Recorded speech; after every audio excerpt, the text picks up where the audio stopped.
দাম্পত্য জীবনের সুখের একটাই সিক্রেট আছে, সেটা কি? যেই ঘরে স্বামী তার স্ত্রীর কথা মতো চলে সেখানে কোনো অশান্তি নেই। শান্তির মূল মন্ত্র হলো স্ত্রীর কথা মতো চলা, ব্যাস, দ্যাটস ইট। এখানে এসে পণ্ডিতি চলবে না, যুক্তি ভুক্তি দিয়ে চলবে না, সব জায়গায় যুক্তি চলে না।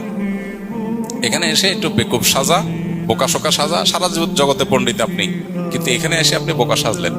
বউ ঝাড়ি দিবে, ফেল ফেল করে চায় থাকবেন, বলবে বেকুব মানুষ, কিচ্ছু বুঝো না আপনি। হ্যাঁ তাই তো, এটা হলো আপনার শান্তির মূল মন্ত্র। আজ যদি বলে রে বেকুব কারে বললা তুমি, শত শত লোক চালাই আমি, তাইলে ধরা খাইছেন, তাইলে আপনার কপালে দুঃখ আছে, সব জায়গায় পণ্ডিতি করতে নেই।